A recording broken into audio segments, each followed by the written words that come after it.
नमस्कार साथियों, हमारे YouTube channel only exam with PK में आप सभी लोग का एक बार फिर स्वागत है।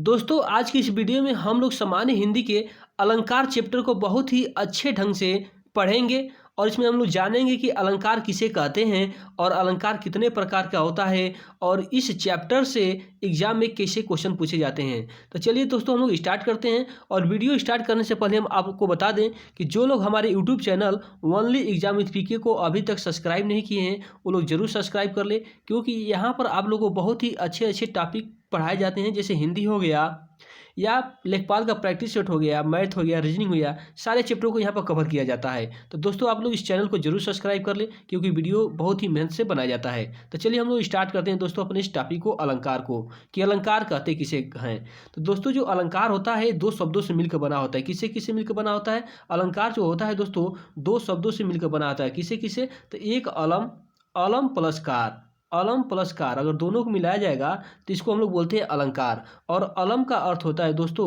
भूषण होता है। अलम का अर्थ क्या होता है? भूषण होता है। और जबकि कार का अर्थ होता है करने वाला, अर्थात दोनों को मिला करके हम लोग कहेंगे भूषित करने वाला। भूषित करने वाले को ही हम लोग क्या बोलते हैं? अलंकार बोलते हैं। तो चलिए हम लोग इसकी परिभाषा देख लेते हैं।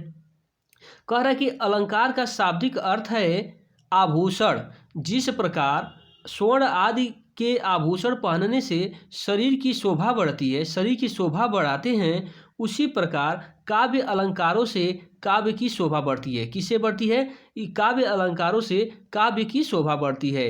आभूषण से शरीर की शोभा बढ़ती है, जबकि काव्य अलंकारों से काव्य की शोभा बढ़ती है। तो आप इसको ध्यान रखिए। चलिए हम लोग देखते हैं कि जो अलंकार है कितने प्रकार का होता है दोस्तों। तो अलंकार के जो होते हैं तीन भेद होते हैं या तीन प्रकार के होते हैं। कौन कौन? शब्द अलंकार, अर्थालंकार और उभय अलंकार। अलंकार के कितने भेद होते हैं दोस्तों? तो जो अलंकार के मुख्य रूप से तीन भेद होते हैं। एक को हम लोग बोलते हैं शब्दालंकार, दूसरे को अर्थालंकार और तीसरे को क्या बोलते हैं? उभय अलंकार बोलते हैं। और दोस्तों, जो एग्जाम के दृष्टि हम लोग देखेंगे तो शब्दालंकार और अर्थालंकार मोस्ट इंपॉर्टेंट होता है। क्या होता है? मोस्ट इंपॉर्टेंट होता है। तो चलिए इसी को हम लोग देखते हैं। पहले शब्दालंकार को देखते हैं कि शब्दालंकार कहते किसे हैं। नाम से ही आपको पता चल रहा है कि शब्दालंकार यानी कि इसमें जो शब्दों का ही चमत्कार होता है। चलिए हम लोग देख लेते हैं, परिभाषा देखते हैं।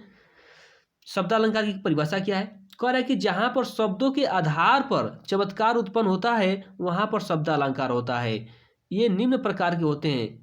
देखिए दोस्तों, जो शब्दालंकार में होता है शब्दों के आधार पर चमत्कार उत्पन्न होता है, यानी कि इसमें जो शोभा बढ़ती है शब्दों के आधार पर बढ़ती है। अब हम लोग बात करेंगे कि शब्दालंकार कितने प्रकार का होता है दोस्तों। तो शब्दालंकार में हम लोग देख रहे थे कि तीन आ जाते हैं। कौन कौन? अनुप्रास अलंकार, यमक अलंकार और श्लेष अलंकार। ये बहुत ही इंपॉर्टेंट है और इसे एग्जाम में बार बार क्वेश्चन पूछे जाते हैं।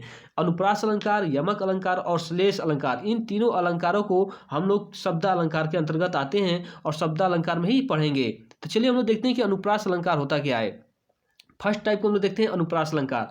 दोस्तों, अगर हम लोग अनुप्रास अलंकार की बात करेंगे तो कह रहा है कि जहां पर एक ही वर्ण की आवृत्ति बार बार हो वहां अनुप्रास अलंकार होता है। यानी कि काव्य की किसी भी पंक्ति में जहां पर एक ही वर्ण की आवृत्ति बार बार होती है वहां पर अनुप्रास अलंकार होता है। बहुत ही आसान होता है, एग्जाम में बार बार पूछे जाते हैं। तो चलिए हम लोग उन पंक्तियों को देखते हैं और देखते हैं कि किस वर्ण की आवृत्ति बार बार हो रही है। तो इसमें कह रहा है कि तरनि तनुजा, इसमें फर्स्ट वाला देखिए, इसको देखिए आप लोग। तरनि तनुजा तर तमाल तरुअर बहुछाए, तरनि तनुजा तट तमाल तरुअर बहुछाए। इसमें हम लोग क्या देख रहे हैं? इसमें हम लोग दोस्तों देख रहे हैं कि जो त वर्ण है, त वर्ण है, इसकी आवृत्ति बार बार हो रही है। इसकी आवृत्ति बार बार हो रही है और हम लोग जानते हैं कि जिस वर्ण की आवृत्ति बार बार होती है उसमें कौन सा अलंकार होता है? तो उसमें अनुप्रास अलंकार होता है दोस्तों। तो इसको भी हम लोग अनुप्रास अलंकार में रखेंगे। नेक्स्ट है कि चारु चंद की चंचल किरणें खेल रही थी जल थल में। हम लोग देख रहे हैं कि जो च वर्ण है इसकी आवृत्ति बार बार हो रही है, तो इसमें भी क्या है? अनुप्रास अलंकार है। अगला है कि मुदित महीपति मंदिर आए। हम लोग देख रहे हैं कि इसमें म वर्ण की आवृत्ति बार बार हो रही है, तो यहाँ भी अनुप्रास अलंकार है। सेविक सचिव सुमंत बुलाए, स वर्ण की आवृत्ति बार बार होने की वजह से इसमें भी अनुप्रास अलंकार है दोस्तों। आगे हम लोग बात करेंगे कि अनुप्रास अलंकार भी कई प्रकार का होता है। इन सबको हम लोग देख लेते हैं। कह रहे कि अनुप्रास अलंकार के भेद। दोस्तों, जो अनुप्रास अलंकार है इसके 5 प्रकार के भेद होते हैं। कौन कौन? एक अंत्यानुप्रास अलंकार है, लाटानुप्रास अलंकार है, छेकानुप्रास अलंकार है, वृत्त्यानुप्रास अलंकार है और श्रुत्यानुप्रास अलंकार है। तो चलिए जिस इसमें मुख्य मुख्य अलंकारों को हम लोग देख लेते हैं। अनुप्रास के जो होते हैं दोस्तों 5 भेद होते हैं ये, और यही पांचों भेद हैं। इसमें से मुख्य अलंकारों को हम लोग देख लेते हैं, तब शब्द अलंकार के अन्य को हम लोग पढ़ेंगे। पहले हम लोग देखेंगे अंत्यानुप्रास किसे कहते हैं दोस्तों। तो देखिए अंत्यानुप्रास किसे कहते हैं। अंत्यानुप्रास जो अलंकार होता है दोस्तों, जहाँ पर पद के अंत में एक ही वर्ण और स्वर की आवृत्ति हो तो वहाँ पर अंत्यानुप्रास अलंकार होता है। ध्यान दीजिए, जहाँ पर पद के अंत में एक ही वर्ण और स्वर की आवृत्ति हो तो वहाँ पर अंत्यानुप्रास अलंकार होता है। उदाहरण देखेंगे समझ में आएगा कैसे। जय हनुमान ज्ञान गुण सागर, जय कपीस तिहुलोक उजागर। हम लोग बात किस पे करते हैं अंत्यानुप्रास में, अंतिम वर्ण, अंतिम शब्द के वर्ण की मिलाएंगे। तो हम लोग देख रहे हैं कि जो अंतिम शब्द है इसका वर्ण क्या है, र है, और इसमें भी अंतिम शब्द क्या है, र है, और दोनों में समानता है। और जब समान आवृत्ति होती है दोनों ही वर्णों की तो उसको हम लोग क्या बोलते हैं, अंत्यानुप्रास अलंकार बोलते हैं। तो इसलिए हम लोग कह सकते हैं कि इस चौपाई में क्या है, जय हनुमान ज्ञान गुण सागर, जय कपीस तिहुलोक उजागर, इसमें कौन सा अलंकार है दोस्तों, तो अनुप्रास का अंत्यानुप्रास अलंकार है। कौन सा अलंकार है, अंत्यानुप्रास अलंकार है, क्योंकि अंतिम दोनों वर्ड क्या है, दोनों सेम है, तो यहाँ पर अंत्यानुप्रास अलंकार हो जाएगा। चलिए एक और उदाहरण है, रघुपति राघव राजा राम, पतित पावन सीताराम। हम लोग अंतिम में देख रहे हैं कि जो म वर्ड की आवृत्ति है सेम है, तो इसीलिए यहाँ पर अंत्यानुप्रास अलंकार हो जाएगा। अगला हम लोग बात करेंगे दोस्तों, इसका जो सेकेंड टाइप है लाटानुप्रास की अगर हम लोग बात करेंगे तो लाटानुप्रास जो अलंकार होता है इसमें क्या होता है दोस्तों, तो चलिए हम लोग देखते हैं। कह रहे हैं कि जहाँ पर पद में समानार्थी शब्दों की आवृत्ति हो परंतु उनमें कुछ अंतर हो तो वहाँ पर लाटानुप्रास अलंकार होता है। जिसी भी पद में समानार्थी शब्दों की आवृत्ति हो और वहाँ पर कुछ अंतर हो तो वहाँ पर क्या होता है, लाटानुप्रास अलंकार होता है दोस्तों। जैसे पूत कपूत तो क्या धन संचय, पूत कपूत तो क्या धन संचय, अपूत सपूत तो क्या धन संचय। हम लोग इसमें देख रहे हैं दोस्तों समानार्थी शब्दों की आवृत्ति हुई है और यहाँ पर अर्थ में भिन्नता होने की वजह से यहाँ पर कौन सा अलंकार है, लाटानुप्रास अलंकार है दोस्तों। क्या शब्दों की, कपूत है, सपूत है, और यहाँ पर अन्य शब्दों की भी समानार्थी है, और इसलिए हम लोग यहाँ पर कह सकते हैं कि इन शब्दों में कौन सा अलंकार हो जाएगा दोस्तों, लाटानुप्रास हो जाएगा। क्या हो रहा है, समानार्थी शब्दों की आवृत्ति हो रही है और उसमें क्या है, थोड़ा सा भिन्नता अगर नजर आए तो वहाँ पर लाटानुप्रास हो जाएगा। तो कह रहा है कि पूत कपूत तो क्या धन संचय, अपूत सपूत तो क्या धन संचय, इसमें कौन सा अलंकार हो जाएगा दोस्तों, लाटानुप्रास अलंकार हो जाएगा।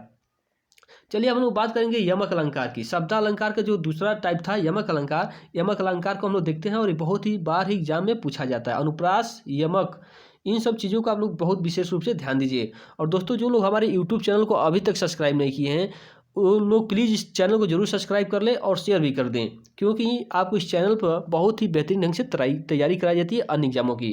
चलिए हम लोग देखते हैं दोस्तों यमक अलंकार की। यमक अलंकार कहते किसे हैं, कह रहा है कि जहाँ पर एक शब्द दो या दो से अधिक बार आए। यमक अलंकार में क्या होता है दोस्तों, एक ही शब्द दो या दो से अधिक बार आए और उसका अर्थ प्रत्येक जगह अलग अलग हो तो वहाँ पर यमक अलंकार होता है। बहुत ही आसान होता है, एक ही शब्द जो होता है दो बार आए या दो से अधिक बार आए और जितनी बार आता है उसका अर्थ भिन्न भिन्न होता है, प्रत्येक का अर्थ क्या होता है, भिन्न भिन्न होता है, वहाँ पर यमक अलंकार होता है। यहाँ पर कौन सा अलंकार होता है दोस्तों, यमक अलंकार होता है। तो जैसे उदाहरण से हम लोग समझ लेते हैं, कह रहा है कि काली घटा का घमंड घटा।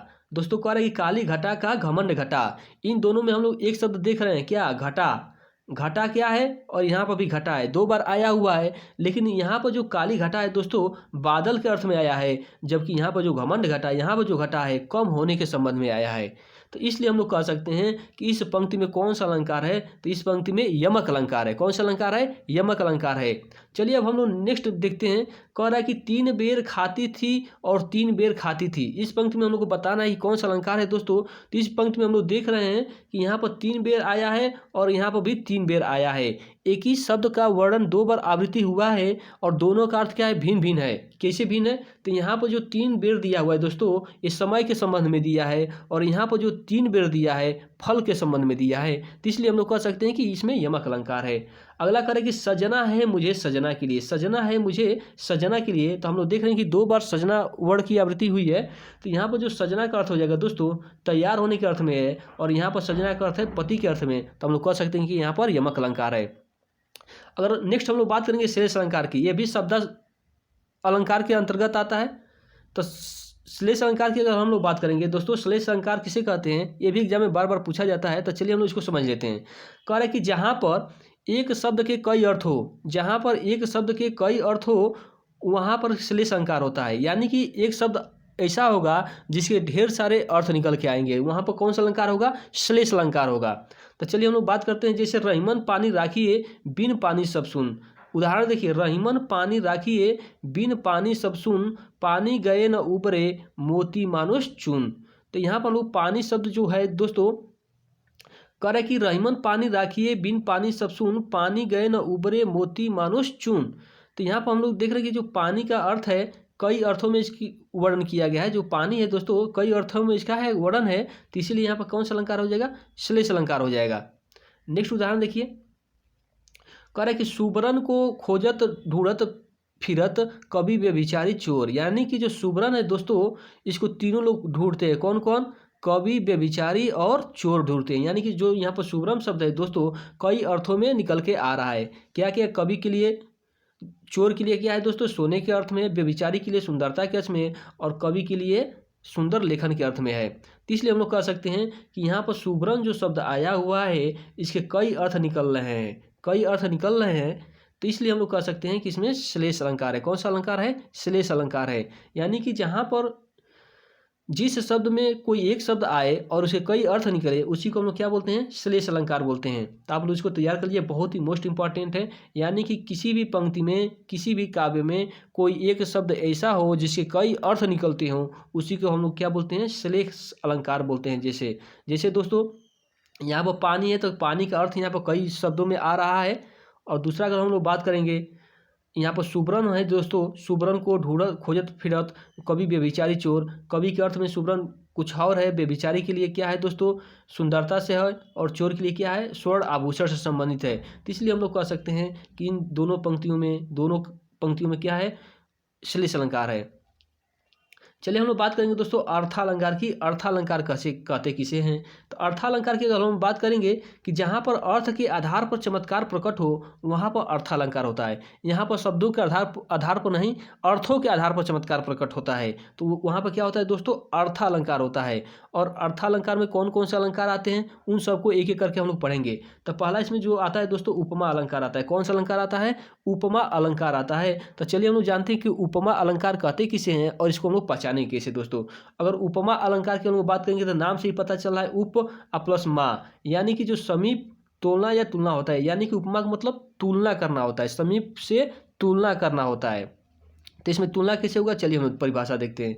कह रहा है कि जब दो भिन्न वस्तुओं में समान धर्म के कारण, जब दो भिन्न वस्तुओं में समान धर्म के कारण समानता दिखाई जाती है, तब वहाँ उपमा अलंकार होता है।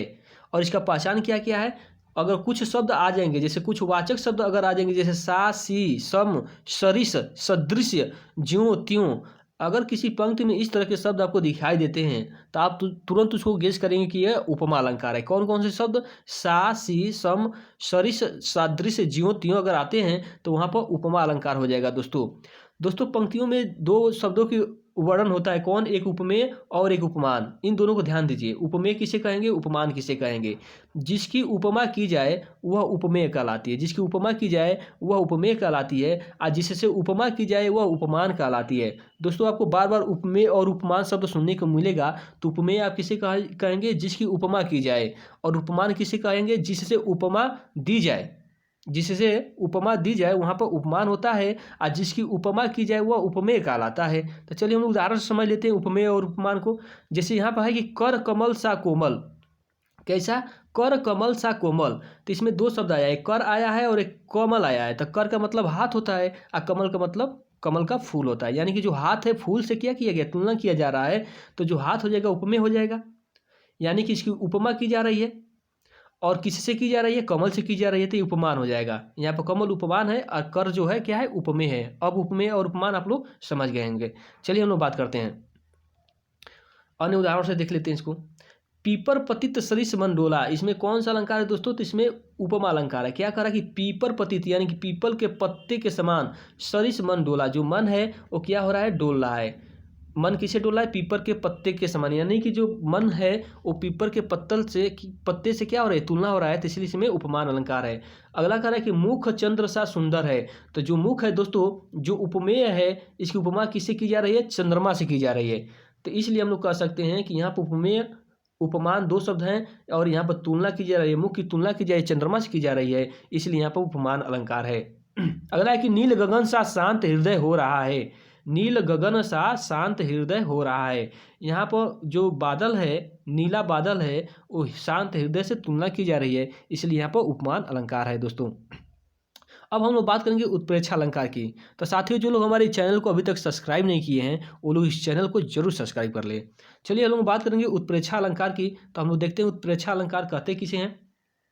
ये भी अर्थालंकार के अंतर्गत आ जाता है और अर्थालंकार में शब्दों के अर्थ से चमत्कार होता है। तो अब हम लोग बात करेंगे उत्प्रेक्षा अलंकार की दोस्तों। तो इसमें कह रहा है कि जहाँ उपमेय में उपमान की संभावना व्यक्त की जाए या वर्णन हो तो वहाँ उत्प्रेक्षा अलंकार होता है दोस्तों। उत्प्रेक्षा अलंकार में तुलना नहीं की जाती है, उपमेय में ही उपमान की संभावना व्यक्त की जाती है। अभी उपमेय और उपमान बताए थे, जैसे कर कमल था तो उसमें जो हाथ था क्या था? उपमेय था, और कमल क्या था? उपमान था। तो उसी तरह से इसमें कह रहा है कि उपमेय में उपमान की संभावना व्यक्त की जाती है, यानी कि उपमेय में ही उपमान की संभावना व्यक्त की जाती है, तुलना नहीं किया जाता है। ऐसा लगता है कि जो उपमेय है और उपमान दोनों एक ही में क्या है? समाहित है, संभावना व्यक्त की जाती है। और इसमें जो उत्प्रेक्षा अलंकार है दोस्तों, सबसे अच्छा जो पहचाने का इसमें तरीका है, अगर मनु शब्द आ गया, मनहु आ गया, मानव आ गया, जनु, जानहु, जानव, अगर इस तरह के शब्द आपको दिखते हैं तो आप जान जाएंगे कि उसमें उत्प्रेक्षा अलंकार है। किस तरह के शब्द दोस्तों? मनु, मनहु, मानव, जनु, जनहु, जानव, अगर इस तरह के शब्द उसमें आपको दिखते हैं तो आप जान जाइए कि इसमें उत्प्रेक्षा अलंकार लगा हुआ है। कैसे दोस्तों? जैसे मानव मुख चंद्र है, मानव मुख चंद्र है, यानी कि इसमें मान लिया गया कि जो मुख है वो चंद्रमा ही है, चंद्रमा से तुलना नहीं की जाती है। मुख जो है चंद्रमा के समान नहीं है, बात की जा रही है कि मुख ही चंद्रमा है। क्या है? जो मुख है वो चंद्रमा ही है। तो इसलिए हम लोग इसको कहेंगे कि इसमें जो उपमेय में उपमान की संभावना दिख रही है, तो यहाँ पर कौन सा अलंकार हो जाएगा दोस्तों? उत्प्रेक्षा अलंकार हो जाएगा। देखिए यहाँ पर मुख चंद्र है तो मुख ही चंद्र है, यानी कि जो मुख है वो चंद्रमा ही है, इसमें तुलना नहीं की जा रही, डायरेक्ट उपमेय में उपमान की संभावना व्यक्त कर दी जा रही है। तो इसीलिए हम लोग कह सकते हैं कि इसमें उत्प्रेक्षा अलंकार है। और मानव शब्द आया है, इससे भी हम लोग बता सकते हैं कि इसमें उत्प्रेक्षा अलंकार है। अगला है सोहत ओढ़े पीत पट श्याम सलोने गात। सोहत ओढ़े पीत पट श्याम सलोने गात, इसमें भी कौन सा अलंकार है दोस्तों? उत्प्रेक्षा अलंकार है। कौन सा अलंकार है? उत्प्रेक्षा अलंकार है। अगर हम लोग बात करेंगे कि मानव नीलमणि शैल आतप प्रत्यो प्रभात, इसमें भी कौन सा अलंकार है दोस्तों? तो इसमें भी उत्प्रेक्षा अलंकार है। हम लोग देख रहे हैं कि इसमें मानव शब्द आ गया, जहाँ पर मानव शब्द आ जाए, मनु, मनहु, जानू, जनहु, यहाँ पर उत्प्रेक्षा अलंकार होता है। चलिए अब हम लोग बात करते हैं अतिशयोक्ति अलंकार की बात करते हैं। अर्थालंकार के अंतर्गत अतिशयोक्ति अलंकार भी आता है दोस्तों। क्या आता है? अतिशयोक्ति अलंकार आता है। कह रहा है कि जहाँ पर किसी बात का वर्णन बहुत बढ़ा चढ़ा कर किया जाए वहाँ पर अतिशयोक्ति अलंकार होता है। अतिशयोक्ति अलंकार बहुत सिंपल होता है, इसमें भी किसी भी बात को बहुत ही काल्पनिक ढंग से बढ़ा चढ़ा कर किया जाता है, वहाँ पर अतिशयोक्ति अलंकार आ जाता है। जैसे उदाहरण में देखिए, हनुमान की पूंछ में लग न पाई आग और लंका सागरी जल गई, गए निशाचर भाग। इसमें कह रहा है कि दोस्तों हनुमान की पूंछ में अभी आग ही नहीं लग पाई थी, तब तक पूरी लंका की लंका जल गई और निशाचर सभी भाग गए। तो यहाँ पर अतिशयोक्ति अलंकार का वर्णन किया गया है। आगे नदियाँ पड़ी अपार, घोड़ा कैसे उतरे पार, राणा ने सोचा इस पार तब तक चेतक उस पार। अभी नदियाँ अपार है, घोड़ा कैसे उतरा ये सोचा ही जा रहा है, राणा सोच ही रहे हैं, तब तक चेतक उस पार उतर गया दोस्तों। इसमें भी कौन सा अलंकार है? अतिशयोक्ति अलंकार है। अगला आता है दोस्तों रूपक अलंकार, बहुत ही महत्वपूर्ण है, अभी बार बार पूछा जाता है। कह रहा है कि जहाँ उपमेय में उपमान को भेद रहित या निषेध रहित आरोप किया जाए वहाँ रूपक अलंकार होता है दोस्तों। कह रहा है कि जहाँ उपमेय में उपमान को भेद रहित या निषेध रहित आरोप हो वहाँ पर रूपक अलंकार होता है।